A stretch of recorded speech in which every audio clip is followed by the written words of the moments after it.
En la tertulia Luis del Pino de Radio Libertad, del grupo del Toro TV, el otro día, el 31 de marzo de 2026, hubo una interesante exposición de cómo todo el rollo que nos están dando del cambio climático y todo esto de gente que no tiene idea de ciencia, pero te dice que el cambio climático es ciencia y hay que creérselo cuando tú eres científico, y entonces precisamente sabes que la ciencia es discutir y esta gente lo usa como dogma, que es todo lo contrario a la ciencia.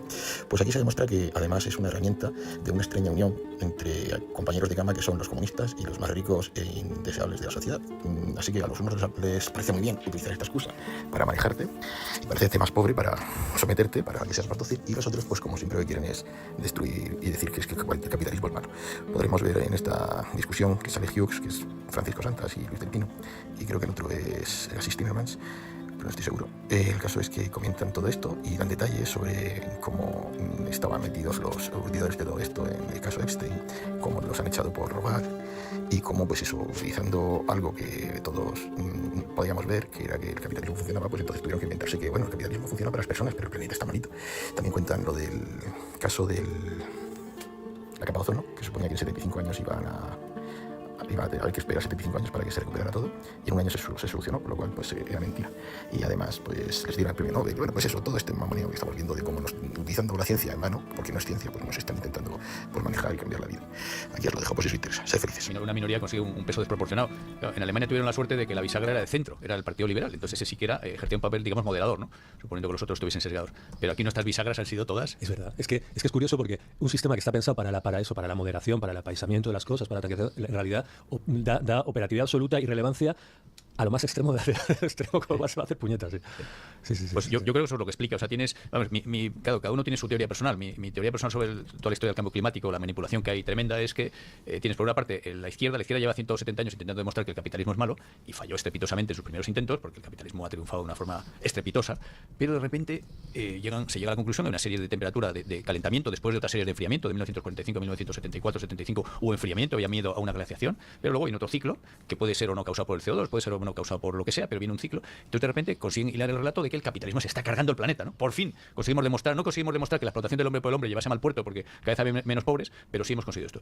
Y luego, al calor de eso, tienes una serie de negocios de BOE. Hay dos tipos de capitalismo: el de verdad, el libre mercado, el que se la juega y lo hace bien gana, el que se la juega y lo hace mal pierde, y el que no se la juega no gana. Pero tienes otro que es a BOE parado, ¿no? Disparar a portería vacía con el BOE, con el Boletín Oficial del Estado. Entonces los negocios del cambio climático son negocios de BOE, son negocios de capitalismo obligado. O sea, la gente está obligada a darles dinero, sea vía impuestos, sea vía prima, sea vía lo que sea, ¿no? Entonces hay una alianza de hierro entre gente sin escrúpulos que se está forrando, gente sin escrúpulos por la política, y luego los tontos útiles son los científicos subvencionados, porque claro, quien da el aval a todo este tinglado son científicos que el que demuestre que hay algún problema, que no hay tantas catástrofes, porque todo el relato viene acompañado de catástrofes, que va a haber más huracanes, que va a haber unas inundaciones catastróficas, y luego la gente que tiene series largas de inundaciones, de lluvias torrenciales, de todo, dice que estamos exactamente igual que siempre, ¿no? De vez en cuando hay algún evento muy peligroso y de vez en cuando hay uno súper peligroso, pero eso lleva pasando siglos y siglos, ¿no? Entonces yo creo que esa alianza de hierro, desde luego a la izquierda le va en vena, y el problema, como siempre, en la política occidental de las últimas décadas es que hay una derecha moderada que no se ha atrevido a contrarrestar ese relato, ¿no? Entonces, claro, ha ganado por goleada, ¿no? Yo también he pensado alguna vez que todo esto del cambio climático venía especialmente bien para justificar la externalización y el envío de la industria a China. Además. Pero como, o sea, era el argumento perfecto para el apagón industrial. Se pega perfecto, que lo haga China. Y China ha desarrollado toda esa industria. La gorra de Pedro Sánchez de Make Science Great Again, o sea, cómo han utilizado al gurú científico y el experto, también es una cosa muy característica de esto. Y es verdad, tenemos que elogiar mucho más el capitalismo. A mí muchas veces siempre acaba con estos liberales que parece que lo han inventado ellos, y que Adam Smith es su bisabuelo o tatarabuelo, y hay que apreciar mejor la gran maravilla que es el progreso económico, técnico, científico, que no se lo apoderen los cuatro jetas de siempre, y perdón por ahí entro aquí en mis obsesiones, pero es verdad que la izquierda cree en otra mano, el marxismo cree en otra mano invisible, que es una mano tonta que haga lo que haga el capitalismo, va al desastre. ¿Y por qué? Porque sí, porque es una ley interna. Pero bueno, pero a lo mejor va a un desastre alguna vez, pero no necesariamente, o va de una manera, y ellos creen realmente en que, igual que otros creen en la armonización perfecta de las cosas, ellos creen que esto va a despeñarse, y un día, bueno, es por el clima, otras veces es porque el alma humana se tal, o por la opresión, etc., ¿no? Bueno, con todo este catastrofismo lo inició, o lo llevó a su culminación, el Club de Roma, allá por la década de 1970, 60. Básicamente la idea era: el capitalismo no puede satisfacer las demandas de la gente porque crece la población a una velocidad y no hay recursos para poder a la gente alimentarla, patatín, patatán. No hay recursos con el sistema capitalista, hace falta un sistema centralizado, tipo el de la Unión Soviética, que estaba vigente. ¿Qué pasó desde que el Club de Roma dijo que los recursos del planeta se iban a agotar? Pues que la población se ha más o menos duplicado, pero resulta que la producción de huevos de carne, de leche, de trigo, tal, se ha multiplicado por 3 o por 4. O sea, el hambre cada vez es menos en el mundo, ya prácticamente ha desaparecido de todas partes, porque se ha incrementado muchísimo la producción de recursos. ¿Cuál es entonces la reacción? Dicen, caramba, no podemos decir que la explotación capitalista es mala para el ser humano porque se está demostrando que no. Al contrario, el progreso técnico y el capitalismo logran que cada vez haya más alimentos y más recursos para todos. Bueno, pues entonces nos inventamos que es malo para el planeta. Es posible que para los seres humanos el capitalismo tenga la respuesta, pero el planeta sufre. Y entonces, pues la chorrada del CO2 y el no sé qué. Y dices, aquí la cuestión es intentar destruir el sistema de progreso capitalista, liberal, democrático de Occidente, siempre en beneficio primero de la Unión Soviética y cuando se cayó, ahora de China, ¿no? Y políticamente de esas izquierdas desnortadas, ¿no? A ver, la ciencia es la ciencia, o sea, cuando realmente hay un problema, parece que con los famosos fluorocarbonados, ¿no? El agujero de ozono, bueno, pues se llega efectivamente ahí sin tanta politización, o la lluvia ácida, pues se toman una serie de medidas que limitan los efectos secundarios, se mide de verdad, no se hace catastrofismo. Pero de todas formas, lo de los clorofluorocarbonos era otra mandanga, porque eso hubo un estudio de Rawlins y Molina, a los que les dieron el premio Nobel, que decía que era un peligro para la humanidad los clorofluorocarbonos, porque, y entonces hacían todo un razonamiento científico, cojo razonamiento, del que resultaba que si tú cogías y te echabas espuma de afeitar y todo salen ahí unas cosas llamadas clorofluorocarbonos, que no solo destruyen la capa de ozono, sino que además tardan 75 o 100 años en disiparse, con lo cual pues ya íbamos tarde para tomar medidas. Eso era el estudio original. ¿Qué pasó? Que prohibieron los clorofluorocarbonos. Y entonces resulta que 3-4 años después las medidas, pues se confirma, porque ya se venía confirmando antes de la prohibición, que la capa de ozono se estaba restaurando, porque era simplemente un ciclo natural, de vez en cuando se expande, de vez en cuando no. Y entonces dicen, ¿veis?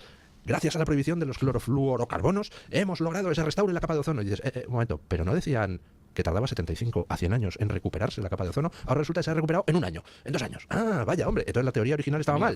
Era falso. Y por eso estamos con esos desodorantes de ruedita. Fue la época de eso de ozono, claro, a mí, claro, como en esa época estas cosas te traumatizaban, o sea, que se acaba el planeta, el ozono y tal, y entonces se prohibieron el spray del desodorante, te va el de ruedita, que era incómodo, pero el de ruedita se quedó. En fin, yo me imagino que el principio de prudencia exige que las alarmas de la ciencia se tengan en cuenta. Lo que pasa es que con esto del cambio climático, una de mis experiencias, entre comillas, intelectuales de estos últimos años fue leerme uno de los libros de Marcel Schwab, ¿cómo se llama? El del Foro de Davos. Joder, que eso fue periodismo. Klaus Schwab. Klaus. Esto, leerme ese libro, joder. Eso era por castigo, ¿no? Por castigo, por periodismo. Envejece 10 años por lo menos. Pero leyéndolo era tremendo porque te dabas cuenta de que daba un poco la sensación de como cuando estos americanos cogían un castillo de Escocia y lo llevaban piedra por piedra hasta Estados Unidos, Texas. Esto era cambiar el sistema de incentivos del capitalismo.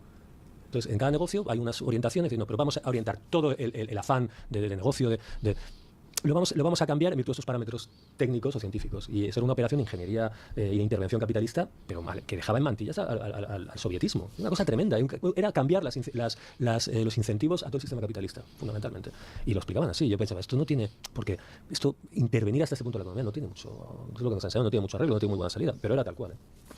Afortunadamente, pues están perdiendo la partida todos estos ingenieros sociales. Klaus Schwab, el autor de ese peñazo que por algún motivo ignoto se leyó Hughes, pues al final ya saben ustedes que tuvo que dimitir del foro de Davos por irregularidades financieras. Y su sucesor, pues también ha tenido que dimitir porque aparecía en los papeles de Epstein. Hay una entrevista, en mi libro de La dictadura infinita, cito una entrevista que le hicieron a Klaus Schwab allá por el año 1997, donde le preguntan, bueno, dicen que George Soros es uno de los que más controlan. Y Klaus Schwab mira al entrevistador y le dice, George Soros aprendió en Davos. Bienvenidos al Capitán España, su canal, o quizá estés en el canal secundario PP, PSOE Corruptos. Sed muy felices y nos vamos viendo hasta pronto.